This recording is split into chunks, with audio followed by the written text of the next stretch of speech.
a streamer and a gamer that I'm very fond of, in fact. And, it's not the doc, Lindsay, don't worry.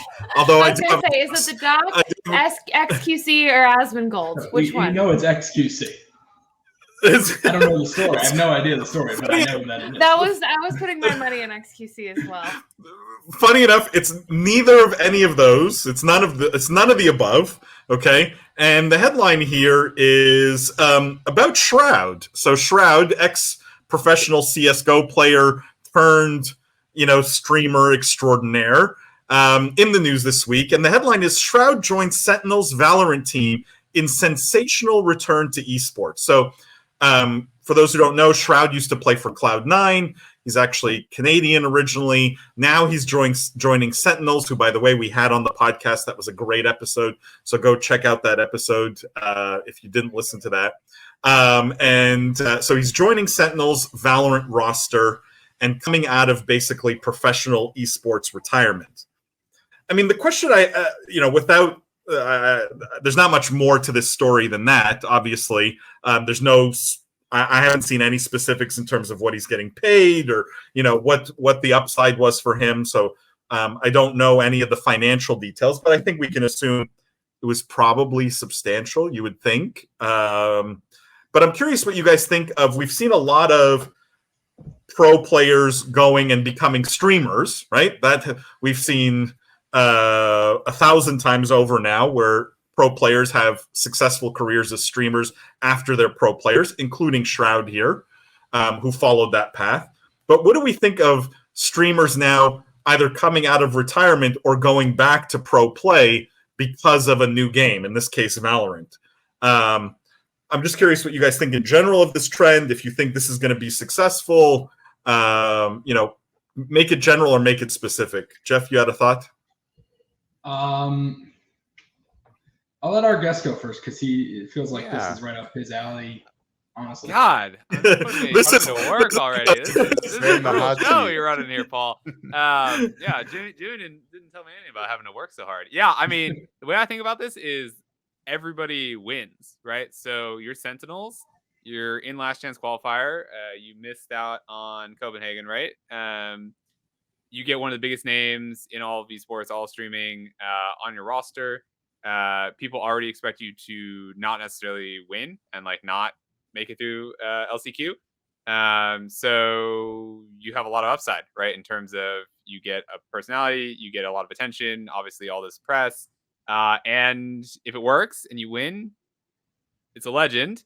And if you lose, you still got all the benefit and people, you basically still win. For Shroud, I obviously I don't follow his numbers on Twitch every single day, but it felt like he'd been kind of stuck at 20K. He was playing DayZ, just playing kind of whatever he felt like. I imagine just him being who he is, still has that desire to compete, right? I think he was talking about Loaded is his talent agency or his talent representation. His agent made it super clear, if you do this, you're committing to grinding as a pro again, right? This means scrimming, this means practicing, this means probably less stream hours, less content hours. And he was like, yeah, I want to do it and want to take a swing at it. And it's basically the best way for him to prove if he's still good at games, right? And not just a washed up pro who kind of just makes content all day now, right? So I am a little fascinated around the economics. Like you, I don't know what he's getting paid by Sentinels to do that. I do imagine it has to be a pretty sizable check to offset the revenue that he's going to miss out on from not being able to stream as much because he's scrimming and secret, just has team practice and those obligations. But yeah, I generally love it. I think it was super smart by Sentinels. I think it makes a lot of sense for Shroud, just given who he probably is as a person. And it's great for Riot. Riot also really wins at the end of the day, right? You got one of the biggest names in all of esports and streaming coming to compete in your tournament. That is a fair point. I feel like we've been talking for the last couple of weeks about how the Valorant scene, I think we did the news story recently about the Valorant selling teams and how they were basically giving them away for free rather than taking a big upfront.